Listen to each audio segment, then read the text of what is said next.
Okay, so let's talk about weddings, unique or unusual, that I've done before. Unique usually are the cultural ones. Specifically, I do Nigerian weddings, and Nigerian weddings, especially if they do full head-on traditional, we're talking about chantings, recitations, going down the aisle. There's no ceremony music. There's not a string quartet. It's very gorgeous and beautiful if you understand, but for guests that are like co-workers or not Nigerian, it can definitely throw guests for a loop, and you can tell a look on their face, especially if you're into an hour and a half, 2 hours, similar to an Indian wedding. But they're very unique. You know, a lot of it is Islamic. They do things in Quran. The last one I did, they walked down the aisle in a procession following the priest in the Quran, and it's like sponsors, it's parents, aunts and uncles, brothers, sisters, and then the bride is sitting with her side of the family and the groom is sitting with his side of the family, and they have different representatives come up during the ceremony to kind of vouch and speak for them. So always very interesting, but nice. And then they know how to party and throw down. It's always nice to see them in their traditional garb and headdress, and they always have the spraying of the money, which is the best. The bride and groom go and change their clothes, and 400, 500 guests, they dance for literally an hour. The bride and groom are in the center, and you just see them start doing this. They all have to have ones and just start spraying the bride and groom with money, and then the bridal party is there with loads of bags, scooping it up. So it's always fun to see the spraying of the money.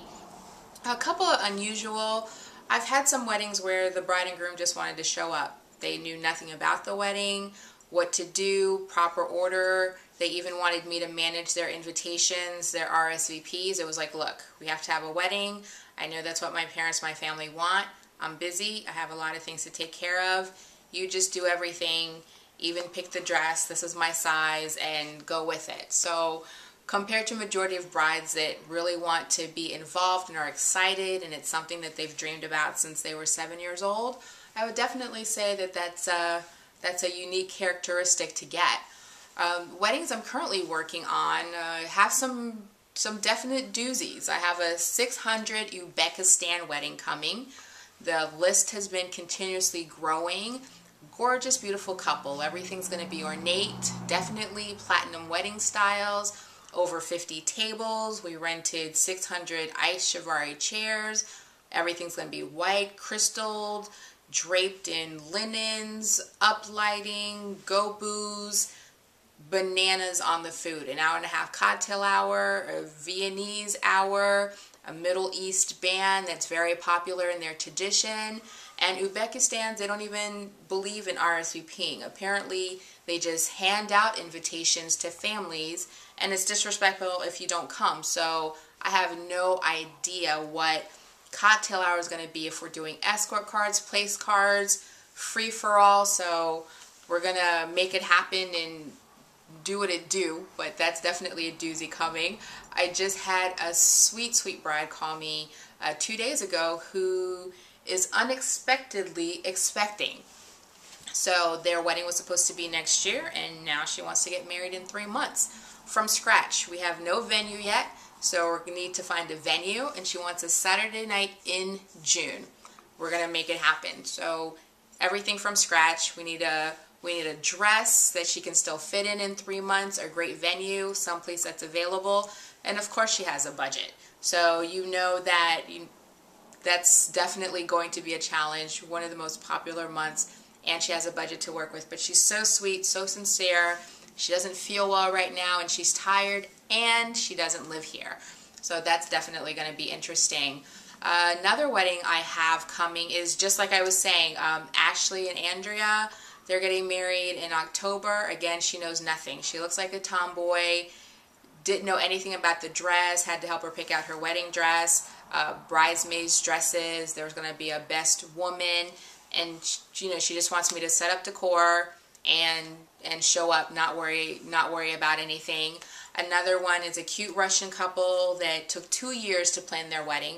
The wedding was supposed to be last year, and they didn't have money. Their parents were trying to sell a home and weren't able to, and so everything had to be canceled 2 months before. So now it's finally coming to fruition this June. She's a college student. He just graduated. They're really sweet, so it'll be nice to finally see everything happen.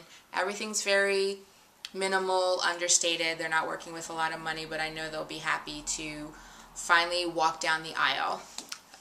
One of the most stressful part of my jobs is just trying to make everything happen, making everything happen. I am very stressed on the day of, from an hour before the ceremony.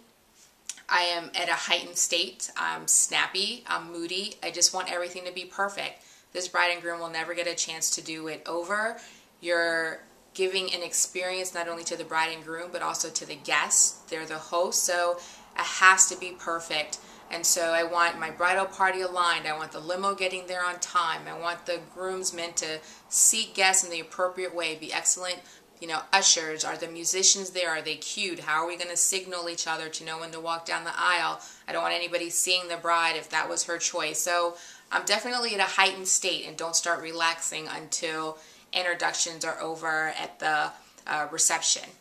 And one of my ultimate goals is success and having everything that they've dreamed of come true. My husband, who's in federal law enforcement, works with me. We do about 60% of events together, and definitely he's my right hand at home with our 3 children, including our 4-month-old, and at the day of. So it would not be complete if you didn't get to meet Nathan. Say hi, honey. Hello, producers. Nathan is my better half. So on the day of, he works for me. Right, honey? Mm-hmm. I keep her on the right timeline. We're doing a 10-minute timeline here. So how would you say it is working with your wife? It's a pleasure. It's stressful, as you would say. It's very stressful because AEP wants to make sure we get it right. Make sure all the brides' wishes and desires of what they created come to fruition on that day. And it's either go hard or go home, and we make sure without a shadow of a doubt. That's what we always say, go hard or go home. Everybody leaves there with their mouth open. Wow, this was a fabulous event. It's got to be perfect. It's got to be amazing. It's not like if it didn't work out, they can come back and do it next week. And so the ultimate goal is, despite there's little snafus behind the scene, that for everybody they think that it went seamless. I do bite your head off on the day of. Yes. And then I have to kiss ass on the way home. Terribly. On the day of, I'm in control. So, and it's hard because he wants to be like wifey boo-boo, and that can't always happen. And why should they pick us to be on Whose Wedding Is It Anyway? Because it's all events perfect. And we're the bomb. I mean, I think you get a fun-loving couple, little hip-hop-ish with an edge, but definitely kicking it something different to your viewers.